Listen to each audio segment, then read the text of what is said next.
Sir ಒಂದು ನಿಮಿಷ hello ಸ್ವಲ್ಪ ಹಿಂದೆ ಬನ್ನಿ ಸರ್ ಸರ್ ಸರ್ ಸ್ವಲ್ಪ ವೈಡ್ ಹೋಗಿ ಸ್ವಲ್ಪ ಹಿಂದೆ ಬನ್ನಿ ರೈತರಿಗೆ ಪರಿಹಾರ ಬಿಜೆಪಿಗೆ ಧಿಕ್ಕಾರ ಜಂಬೂ ಸರ್ಕಾರಕ್ಕೆ ಧಿಕ್ಕಾರ ಜಂಬೂ ಸರ್ಕಾರಕ್ಕೆ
ಬನ್ನಿ ಸರ್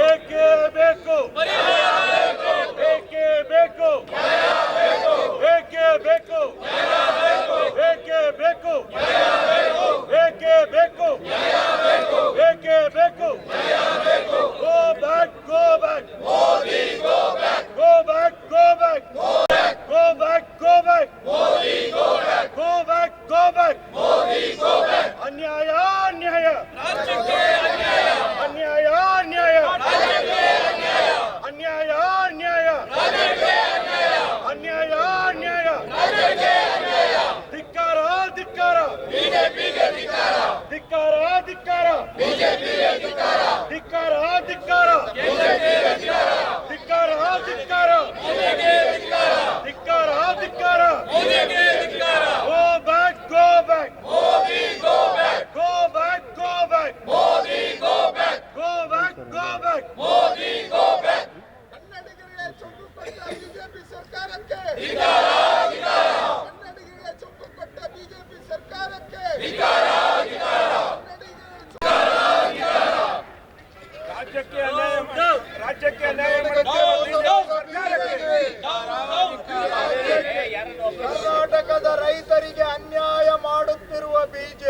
ಬಿಜೆಪಿಗೆ, ರಾಜ್ಯದ ರೈತರಿಗೆ ಚಂಬು ಕೊಟ್ಟ ಬಿಜೆಪಿಗೆ, ಕರ್ನಾಟಕಕ್ಕೆ ಮೋಸ ಮಾಡುತ್ತ ಕರ್ನಾಟಕಕ್ಕೆ ಅನ್ಯಾಯ ಮಾಡುತ್ತಿರುವ ಬಿಜೆಪಿಗೆ, ಕರ್ನಾಟಕದ ರೈತರನ್ನು ವಂಚನೆ ಮಾಡುತ್ತಿರುವ ಬಿಜೆಪಿಗೆ ಸ್ವಲ್ಪ ಹಿಂದೆ ಬನ್ನಿ ಸರ್. ಭಾರತೀಯ ಚಂಬು ಪಾರ್ಟಿಗೆ, ಚಂಬೇಶ್ವರನಿಗೆ, ಚಂಬೇಶ್ವರನಿಗೆ ಅನ್ಯಾಯ ಅನ್ಯಾಯ, ಕರ್ನಾಟಕಕ್ಕೆ ಅನ್ಯಾಯ ಮಾಡುತ್ತಿರುವ ಬಿಜೆಪಿಗೆ ಪರಿಹಾರ ಕೊಡಿ, ಪರಿಹಾರ ಕೊಡಿ, ಪರಿಹಾರ ಕೊಡಿ. ಕೇವಲ 20% ಪರಿಹಾರ ಕೊಡದ ಬಿಜೆಪಿಗೆ, ಕೇವಲ 20% ಪರಿಹಾರ ಕೊಡದ ಬಿಜೆಪಿಗೆ,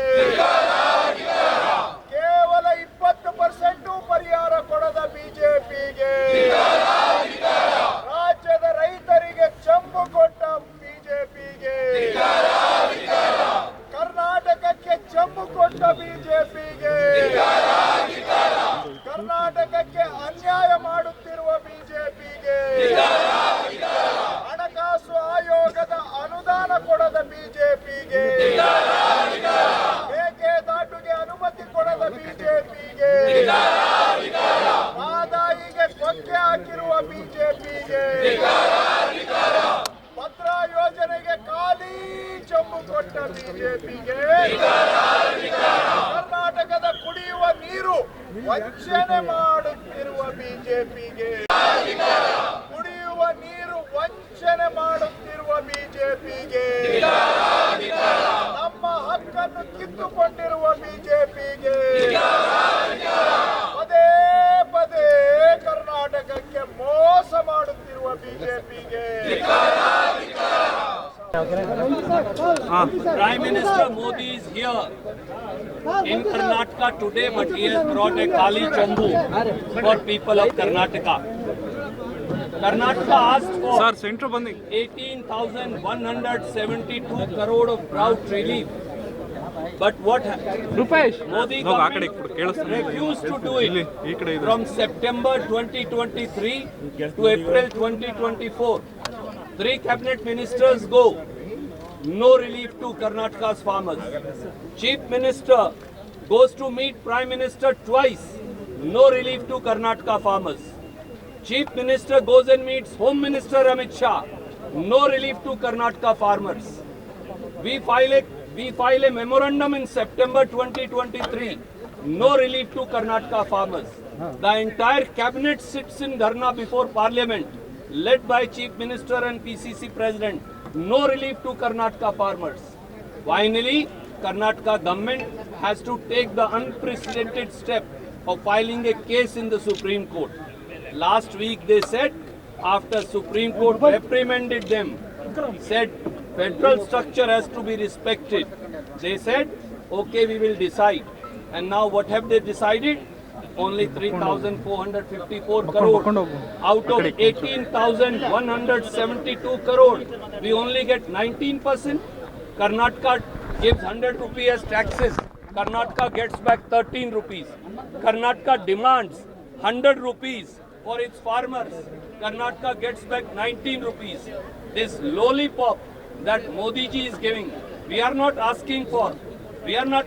begging for alms. NDRF money is the money deposited by people of Karnataka in the National Disaster Relief Fund. It has to be given full. 18,172 crore have to be given. Only then the drought hit Karnataka's farmers will get relief. I would now request our PCC President and Chief Minister to say a few words. ಅಣ್ಣ mobile ಅಣ್ಣ ಅಣ್ಣ mobile ಅಣ್ಣ ನಿಮಗೆ ನವೆಂಬರ್ಗೆ September ಇಂದ ಇಲ್ಲಿವರೆಗೂ ಅಣ್ಣ mobile ಹಿಂದೆ ತೊಗೊಳ್ಳೋಣ ಹಿಂದೆ ಬರೋಣ ಯಾರಿಗೂ ಉದ್ಯೋಗ ಸಿಗಲಿಲ್ಲ. ಆದಮೇಲೂ ಕೂಡ ನಮಗೆ ನರೇಗಾ ವಿಚಾರದಲ್ಲಿ ಬಡವರಿಗೆ ಕೂಲಿ ಮಾಡೋಕ್ಕೆ ಅವರು ನಮಗೆ ದುಡ್ಡು ಕೊಟ್ಟಿಲ್ಲ. ಕೋರ್ಟ್ಗೆ ಹೋಗ್ಬೇಕಾದಂಥ ಪರಿಸ್ಥಿತಿ ಬಂತು. ಪೆಟ್ರೋಲ್ ಸ್ಟೇಷನ್ ಅವರು ಗೌರವನೇ ಕೊಟ್ಟಿಲ್ಲ. ನಾವೇನು ಭಿಕ್ಷಾ ಕೇಳ್ತಾ ಇದ್ದೀವ? ಇಲ್ಲ ಅವ್ರ ಮನೆ ದುಡ್ಡು ಏನಾದ್ರು ಕೇಳ್ತೀವ? ಇಲ್ಲ ನನ್ ಕೊಡಿ, ಸಿದ್ದರಾಮಯ್ಯನ ಕೊಡಿ ಏನಾದ್ರು ಅಂತ ನಾವು ಕೇಳ್ತಾ ಇದ್ದೀವ?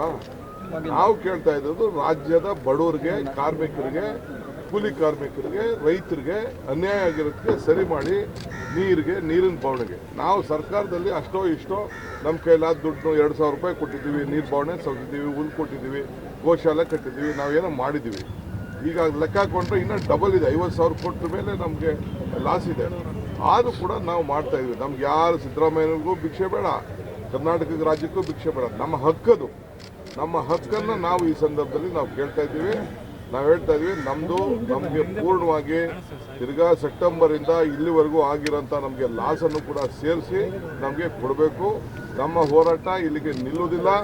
ಎಲೆಕ್ಷನಲ್ಲಿ ಕೋರ್ಟಲ್ಲಿ ಉಗಿತಾ ಇದ್ದಾರೆ ಅಂತ ಆದಮೇಲೆ ಇದನ್ನು ಒಂದು 3,000 ಕೋಟಿ ರೂಪಾಯಿನ ಪೇಪರ್ ಕೊಟ್ಬಿಟ್ಟು ಯಾವಾಗ ನಾವು ಉಪಯೋಗಿಸೋದು? ಹೊಟ್ಟೆ ಹಸ್ತಾಗ್ತಾನೆ ನೀವು ಕೊಡಬೇಕಾಗಿರೋದು. ಈಗ ಮಳೆ ಇನ್ನೇನು ಬರ್ತದೆ, ನಾವೇನು ಮಾಡಿದೆವು, ನೀವು ಕೊಡದೆ ಹೋದ್ರು ನಾವು ಸರ್ಕಾರ ನಡೆಸ್ತಾ ಇದ್ದೀವಿ. One thing you all should remember, if guarantees were not there for all the farmers, poor fellow, all of them getting 1,200 unit power, 2,000 rupees, they are free traveling, they are getting 10 kilo rice, at least people are happy. We have saved them in this crisis. Every family, more than 4 crore family, directly they are being benefited with the guarantee. Our guarantee has protected this situation. ನಮ್ಮ guarantee ಇವತ್ತು ಜನರ ಬದುಕನ್ನು ಆಗಿ ಈ ಭಾವನೆಯನ್ನು ತಪ್ಪಿಸಿದೆ. ಮುಖ್ಯಮಂತ್ರಿಗಳು ನೇರವಾಗಿ ಅವ್ರ ಅಕೌಂಟ್ಗೆ ರೈತರಿಗೂ 2,000 ರೂಪಾಯಿ ಅಕೌಂಟ್ ಕೂಡ ಹಾಕಿದ್ದಾರೆ. ಆದ್ದರಿಂದ ನಮ್ಮ ಪ್ರತಿಭಟನೆ ಹೋರಾಟ ಮುಂದುವರಿತದೆ. ಇದು ದಳದವರು ಬಿಜೆಪಿಯವರು ಇಬ್ಬರು ಸೇರಿಕೊಂಡು ಇಬ್ಬರು ಈ ರಾಜ್ಯಕ್ಕೆ ಯಾರು ದ್ರೋಹ ಮಾಡಿದ್ದಾರೆ ಅಂದರೆ, ರಾಜ್ಯಕ್ಕೆ ದ್ರೋಹ ಮಾಡಿದ್ದಾರೆ ಅಂತಂದರೆ ಬಿಜೆಪಿಯ ಮುಖಂಡರುಗಳು, ದಳದ ಮುಖಂಡರುಗಳು ಇಬ್ಬರು ಕೂಡ ಈ ರಾಜ್ಯದ ದ್ರೋಹಿಗಳು. ರಾಜ್ಯದ ಹಿತಕ್ಕೆ ಯಾವತ್ತೂ ಕೂಡ ಧ್ವನಿ ಎತ್ತಲಿಲ್ಲ. ಇದು ನಾವು ಖಂಡಿಸ್ತೇವೆ. ನಮ್ಮ ಹೋರಾಟ ಮುಂದುವರಿತೇವೆ. ಜನರ ಮುಂದೆನೂ ನಮ್ಮ ಹೋರಾಟ ಆಗ್ತದೆ, ನ್ಯಾಯಾಲಯದಲ್ಲೂ ನಮ್ಮ ಹೋರಾಟ ಆಗ್ತದೆ. ಆನರಬಲ್ ಚೀಫ್ ಮಿನಿಸ್ಟರ್, ಕರ್ನಾಟಕದಲ್ಲಿ ಭೀಕರವಾದಂಥ ಬರಗಾಲ ಇದೆ. 200 ತಾಲೂಕುಗಳಲ್ಲಿ 223 ತಾಲೂಕುಗಳಲ್ಲಿ ಬರಗಾಲ ಇದೆ ಅಂತೇಳಿ ಘೋಷಣೆ ಮಾಡಿದ್ದೀವಿ. ಬಹುಶಃ 100 ವರ್ಷಗಳಲ್ಲಿ ಇಷ್ಟೊಂದು ಭೀಕರವಾದಂಥ ಬರಗಾಲ. ಅದಕ್ಕೆ ನಾವು ಸೆಪ್ಟೆಂಬರ್ ತಿಂಗಳು 23ನೇ ತಾರೀಕು 2023 ಅವತ್ತೇ ಮೆಮೊರಾಂಡಮ್ ಕೊಟ್ಟವು. ಕಾನೂನು ಏನು ಹೇಳ್ತದೆ ಅಂದರೆ, ಮೆಮೊರಾಂಡಮ್ ಕೊಟ್ಟಂಥ ಒಂದು ವಾರದಲ್ಲಿ ಕೇಂದ್ರದ ತಂಡ ಬರಬೇಕು, ವೀಕ್ಷಣೆ ಮಾಡಬೇಕು, ವರದಿ ಕೊಡಬೇಕು ಅಂತ ಹೇಳ್ತದೆ. ವರದಿ ಕೊಟ್ಟ ಕೇಂದ್ರದ ತಂಡ ವರದಿ ಕೊಟ್ಟಂತ 1 ತಿಂಗಳಲ್ಲಿ ಪರಿಹಾರ ಕೊಡಬೇಕು ಅಂತ ಹೇಳ್ತದೆ. Disaster management act 2000. ಅದರ ಪ್ರಕಾರ ಪರಿಹಾರ ಕೊಡಲಿಲ್ಲ. ನಾವು ಸೆಪ್ಟೆಂಬರ್ನಲ್ಲಿ ಕೇಳೋದು, ಅದಾದಮೇಲೆ 3 ಜನ ಮಂತ್ರಿಗಳನ್ನು ಕಳಿಸಿತು, ಅದಕ್ಕೂ ಕೇಳಲಿಲ್ಲ. ನಾನೇ ಸ್ವತಃ ಪ್ರೈಮ್ ಮಿನಿಸ್ಟರ್ನ ಡಿಸೆಂಬರ್ 19ನೇ ತಾರೀಕು ಭೇಟಿ ಮಾಡಿದ್ದೆ, ಅವ್ರಿಗೆ ಹೇಳಿದೆ. ಆಮೇಲೆ ಬೆಂಗಳೂರು ಬಂದಿದ್ದಾಗ ಅವ್ರನ್ನ ಭೇಟಿ ಮಾಡಿ ಹೇಳಿದೆ. ಅವರು ಕೂಡ ಕೊಡಿಸ್ತೀವಿ ಅಂತೇಳಿ ಕೊಡಿಸ್ತೀವಿ. ಡಿಸೆಂಬರ್ 20ನೇ ತಾರೀಕು ಅಮಿತ್ ಶಾ ಅವರನ್ನೇ ಭೇಟಿ ಮಾಡಿದ್ದೆ. ಡಿಸೆಂಬರ್ 20ನೇ ತಾರೀಕು 23 ಅಮಿತ್ ಶಾ ಅವರನ್ನು ಭೇಟಿ ಮಾಡಿದ್ದೆ. ಅಮಿತ್ ಶಾ ಅವರು ಡಿಸೆಂಬರ್ 23ಕ್ಕೆ ಮೀಟಿಂಗ್ ಕರೆದಿದ್ದೀನಿ, ಇತ್ಯರ್ಥ ಮಾಡ್ತೀನಿ ಅಂತ ಹೇಳಿದ್ರು. ಇವತ್ತು ಮೀಟಿಂಗ್ ಮಾಡಲೇ ಇಲ್ಲ. 1 ರೂಪಾಯಿನೂ ಕೊಡಲಿಲ್ಲ. 7 ತಿಂಗಳಾದರೂ ಕೂಡ 1 ರೂಪಾಯಿ ಕೊಡಲಿಲ್ಲ. ಅದಕ್ಕೆ ನಾವು ಅನಿವಾರ್ಯವಾಗಿ ಸುಪ್ರೀಂ ಕೋರ್ಟ್ಗೆ ಹೋಗಬೇಕಾಗಿ ಬಂತು. ಯಾಕಂತಂದರೆ ಫೆಡರಲ್ ವ್ಯವಸ್ಥೆಯಲ್ಲಿ ನಾವು ಇರ್ತಕ್ಕಂಥದ್ದು, ಒಕ್ಕೂಟದ ವ್ಯವಸ್ಥೆಯಲ್ಲಿ ಇರ್ತಕ್ಕಂಥದ್ದು. ಒಕ್ಕೂಟದ ವ್ಯವಸ್ಥೆಯಲ್ಲಿ NDRFನಿಂದ ಪ್ರವಾಹ ಬಂದಾಗ, ಬರಗಾಲ ಬಂದಾಗ ಕೊಡಬೇಕಾಗಿರ್ತಕ್ಕಂಥದ್ದು ಅವರ ಕರ್ತವ್ಯ. ನಾವೇನು ಭಿಕ್ಷೆ ಕೇಳ್ತಾ ಇಲ್ಲ. ನಮಗೆ ಸುಮಾರು 48 ಲಕ್ಷ ಹೆಕ್ಟೇರ್ ಪ್ರದೇಶದಲ್ಲಿ ನಷ್ಟ ಆಗಿದೆ. 35,000ಕ್ಕೂ ಹೆಚ್ಚು ಕೋಟಿ ರೂಪಾಯಿಗಳ ಬೆಳೆ ನಷ್ಟ ಆಗಿದೆ. ಅದಕ್ಕೆ NDRF ನಾರ್ಮ್ಸ್ ಪ್ರಕಾರ 18,172 ಕೋಟಿ ನಾವು ಕೇಳಿದ್ವಿ. 18,172 ಕೋಟಿ NDRF ನಾರ್ಮ್ಸ್ ಪ್ರಕಾರ, NDRF ನಾರ್ಮ್ಸ್ ಪ್ರಕಾರ. ಅವರು ನಾವು ಸುಪ್ರೀಂ ಕೋರ್ಟ್ಗೆ ಹೋದ್ಮೇಲೆ ಸುಪ್ರೀಂ ಕೋರ್ಟ್ನವರು ಅವರಿಗೆ ಚಾಟಿ ಬೀಸಿದ ಮೇಲೆ ಅವರು ಅಟಾರ್ನಿ ಜನರಲ್ಲು ಮತ್ತು ಸಾಲಿಸಿಟರ್ ಜನರಲ್ಲು 15 ದಿನ ಟೈಮ್ ಕೊಡಿ, ನಾವು ಇತ್ಯರ್ಥ ಮಾಡಿಸ್ತೀವಿ. 15 ದಿನ ಆಯಿತು, ಆಮೇಲೆ ಇನ್ನೂ 1 ವಾರ ಟೈಮ್ ಕೊಡಿ, ಇತ್ಯರ್ಥ ಮಾಡಿಸ್ತೀವಿ. ಈಗ ಭಾಳ ಮೀಗರ್ ಅಮೌಂಟು 19% ನಾವು ಕೇಳಿರೋದ್ರಲ್ಲಿ 19% ಮಾತ್ರ, 19%ಗಿಂತ ಕಡಿಮೆ ಅಷ್ಟು ಕೊಟ್ಟಿದ್ದಾರೆ. ನಾವು ಇದು ಭಾಳ ಕಡಿಮೆ ಅಂತೇಳಿ ಇವತ್ತು ಪ್ರತಿಭಟನೆಯನ್ನು ಮಾಡ್ತಾಯಿದ್ದೀವಿ. ನಮ್ಮ ಪ್ರತಿಭಟನೆ ಮುಂದುವರಿತದೆ. ಯಾಕೆಂತಂದರೆ ನಾವು 18,172 ಕೋಟಿ ರೂಪಾಯಿ ಕೇಳಿದ್ರೆ ಅವ್ರು ಕೊಟ್ಟಿರ್ತಕ್ಕಂಥದ್ದು 3,454 ರೂಪಾಯಿ. 3,454 ರೂಪಾಯಿ. ಇನ್ನೂ 14,718 ಕೋಟಿ ರೂಪಾಯಿಯನ್ನು ನಾವು ಕೇಳಿರೋದ್ರಲ್ಲಿ ಕೊಡಲಿಲ್ಲ. 14,718 ಕೋಟಿ ರೂಪಾಯಿಗಳನ್ನು ಕೊಡಲಿಲ್ಲ. ಸೊ ಬಂದು ಸುಳ್ಳು ಹೇಳಿದ್ರು, ಅಮಿತ್ ಶಾ ಬಂದು ಸುಳ್ಳು ಹೇಳಿದ್ರು, ನಿರ್ಮಲಾ ಸೀತಾರಾಮನ್ ಸುಳ್ಳು ಹೇಳಿದ್ರು. ಸುಳ್ಳು ಹೇಳಿದರೆ ನಾವು ಡಿಸೆಂಬರ್ನಲ್ಲಿ ಭೇಟಿ ಮಾಡಿದಾಗ ಅಮಿತ್ ಶಾ ಅವ್ರು ಹೇಳಬೇಕಾಗಿತ್ತಲ್ಲ, ನೀವು ಲೇಟಾಗಿ ಕೊಟ್ಟಿದ್ದೀರಿ ಅಂತ ಹೇಳಬೇಕಾಗಿತ್ತಲ್ಲ. ಅದೇನು ಹೇಳಲಿಲ್ಲ. ಕೋರ್ಟ್ನಲ್ಲಿ ಅಟಾರ್ನಿ ಜನರಲ್ಲು ಸಾಲಿಸಿಟರ್ ಜನರಲ್ ಹೇಳಬೇಕಾಗಿತ್ತು, ಮಾಡಬೇಕಾಗಿತ್ತಲ್ಲ. ನಾವು ಸೆಪ್ಟೆಂಬರ್ನಲ್ಲೇ ಕೊಟ್ಟಿದ್ದೀವಿ. ಇವರಿಗೆ ಬೇಕಾದಷ್ಟು ಟೈಮ್ ಇತ್ತು, ಕೊಡಬೇಕಾಗಿತ್ತು. ಇವರು ಮಲತಾಯಿ ಧೋರಣೆಯನ್ನು ತೋರಿಸಿದ್ದಾರೆ, ದ್ವೇಷದ ರಾಜಕಾರಣವನ್ನು ಮಾಡ್ತಾ ಇದ್ದಾರೆ. ಅದು ರೈತರಿಗೆ. ನಾವು ಗ್ಯಾರಂಟಿಗಳಿಗೆ ದುಡ್ಡು ಕೇಳಿದ್ದಲ್ಲ. ನಿರ್ಮಲಾ ಸೀತಾರಾಮನ್ ಹೇಳಿದ್ರು ಗ್ಯಾರಂಟಿಗಳಿಗೆ ದುಡ್ಡು ಕೇಳ್ತಾವ್ರೆ, ಬರಗಾಲಕ್ಕೆ ಇವರು ದುಡ್ಡು ಕೇಳ್ತಾ ಇಲ್ಲ ಅಂತ ಹೇಳಿದ್ರು. ನಾವು ಬರಗಾಲಕ್ಕೆ ಕೇಳಿದೆವು, ದುಡ್ಡು ಕೇಳಿದೆವು ಹೊರತು ಗ್ಯಾರಂಟಿ ಯೋಜನೆಗಳಿಗೆ 1 ರೂಪಾಯಿನೂ ಕೇಳಿಲ್ಲ, ಕೇಳೋದೂ ಇಲ್ಲ. ಬರಗಾಲಕ್ಕೆ ಕೊಡಬೇಕಾಗಿರ್ತಕ್ಕಂಥದ್ದು ಸರ್ಕಾರದ ಜವಾಬ್ದಾರಿ. ಒಕ್ಕೂಟದ ವ್ಯವಸ್ಥೆಯಲ್ಲಿ ಅದು ಭಿಕ್ಷೆ ಅಲ್ಲ, ನಮ್ಮ ದುಡ್ಡು. ನಾವು 4,30,000 ಕೋಟಿಗೂ ಹೆಚ್ಚು ರೂಪಾಯಿಯನ್ನು ತೆರಿಗೆ ಕಟ್ತೀವಿ. ಪ್ರತಿ ವರ್ಷ ಸುಮಾರು 4.5 ಲಕ್ಷ ಕೋಟಿ ರೂಪಾಯಿಗೂ ಹೆಚ್ಚು ತೆರಿಗೆ ಕಟ್ತೀವಿ. ಇಂಥ ಪರಿಸ್ಥಿತಿಯಲ್ಲಿ ಕೊಡದೇ ಇರೋದರಿಂದ ನಾವಿವತ್ತು ಸಿಂಬಾಲಿಕ್ಕಾಗಿ ಪ್ರತಿಭಟನೆಯನ್ನು ಮಾಡಿದ್ದೀವಿ. ಜೊತೆಗೆ ಪಾದಯಾತ್ರೆಯೂ ಕೂಡ ಇಲ್ಲಿಂದ ದೇವರಾಜ ಅರಸರವರ ಪ್ರತಿಮೆ ಬರಿಗೆ ಪಾದಯಾತ್ರೆ ಮಾಡ್ತೀವಿ. ಚುನಾವಣೆ ಇರೋದ್ರಿಂದ ಹೆಚ್ಚು ಪ್ರತಿಭಟನೆ ಕಾಲ ಮಾಡಲಿಕ್ಕೆ ಸಾಧ್ಯ ಆಗ್ತದೆ. ಆಮೇಲೆ ಸುಪ್ರೀಂ ಕೋರ್ಟು ಚಾಟಿ ಬೀಸಿದ ಮೇಲೆ ಕೊಟ್ಟಿದ್ದಾರೆ ಹೊರತು ಅವರಾಗಿದೆ ಕೊಡಲಿಲ್ಲ. ನಾವು ಕೇಸ್ ಹಾಕಿದ ಮೇಲೆ ಕೊಟ್ಟಿದ್ದಾರೆ ಹೊರತು ಅವರಾಗಿದ್ದು ಕೊಡಲಿಲ್ಲ. ಅಶೋಕ ಸುಳ್ಳು ಹೇಳ್ತಾ ಇದ್ದಾರೆ, ಬಸವರಾಜ ಬೊಮ್ಮಾಯಿ ಸುಳ್ಳು ಹೇಳ್ತಾ ಇದ್ದಾರೆ, ಯಡಿಯೂರಪ್ಪ ಸುಳ್ಳು ಹೇಳ್ತಾ ಇದ್ದಾರೆ, BJP ಅವರೆಲ್ಲರೂ ಕೂಡ ಸುಳ್ಳು ಹೇಳ್ತಾ ಇದ್ದಾರೆ. ಯಾಕಂದರೆ ಈ BJP ಇದೆಯಲ್ಲ, ಅದೊಂದು ರೀತಿ ಸುಳ್ಳಿನ ಫ್ಯಾಕ್ಟ್ರಿ, ಸುಳ್ಳನ್ನು ತಯಾರು ಮಾಡೋ ಫ್ಯಾಕ್ಟ್ರಿ. ಬರೀ ಸುಳ್ಳು ಹೇಳೋದು. ಜೊತೆಗೆ ಜನತಾದಳನೂ ಕೂಡ ಸೇರ್ಕೊಂಡಿದೆ. ಇವರಿಬ್ಬರು ಸೇರ್ಕೊಂಡು ನಮಗೆ ಈ ರಾಜ್ಯದ ರೈತರಿಗೆ ದ್ರೋಹ ಮಾಡಿದ್ದಾರೆ, ಬಡವರಿಗೆ ದ್ರೋಹ ಮಾಡಿದ್ದಾರೆ.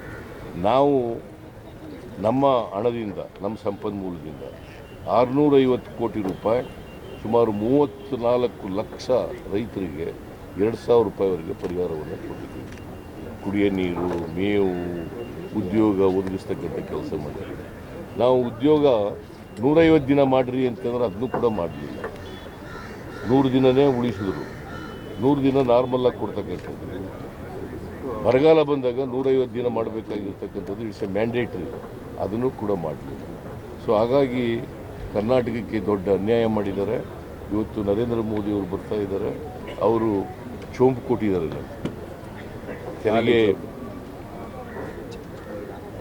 ತೆರಿಗೆ ಹಂಚಿಕೆಯಲ್ಲಿ ಚೊಂಬು. 15ನೇ ಹಣಕಾಸಿನ ಆಯೋಗ ಶಿಫಾರಸು ಮಾಡಿದ್ದರಲ್ಲಿ ಚೊಂಬು, ಬರಗಾಲಕ್ಕೆ ಚೊಂಬು, ಅಪ್ಪರ್ ಭದ್ರಕ್ಕೆ ಚೊಂಬು, ಎಲ್ಲ ಇದರಲ್ಲೂ ಕೂಡ ಚೊಂಬು ಕೊಟ್ಟಿರ್ತಕ್ಕಂಥದ್ದು ಕರ್ನಾಟಕಕ್ಕೆ ದೊಡ್ಡ ಅನ್ಯಾಯ ಮಾಡಿದ್ದಾರೆ. ಇದನ್ನು ಪ್ರತಿಭಟಿಸಿ ಇವತ್ತು ನಾವು ಪ್ರತಿಭಟನೆ ಸಾಂಕೇತಿಕವಾಗಿ ಮಾಡಿದ್ದೀವಿ. ಸೊ ಇದನ್ನು ಮುಂದುವರಿಸ್ತಕ್ಕಂಥ ಕೆಲಸವನ್ನು ಮಾಡ್ತೀವಿ.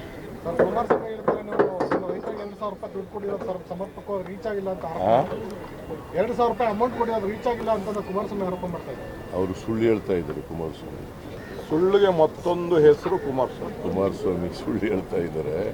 ಯಾರು ರೈತರು ಕಂಪ್ಲೇಂಟ್ ಮಾಡಿದಾರಾ? ಯಾರು ರೈತರು ಕಂಪ್ಲೇಂಟ್ ಮಾಡಿದಾರೇನ್ರಿ? ಕುಮಾರಸ್ವಾಮಿ ಕಂಪ್ಲೇಂಟ್ ಮಾಡೋದು ಬೇರೆ, ರೈತರು ಕಂಪ್ಲೇಂಟ್ ಮಾಡಿದಾರಾ? ನಾವು ರೈತರು ಕೊಟ್ಟಿರೋದು ಕುಮಾರಸ್ವಾಮಿ. Thank you.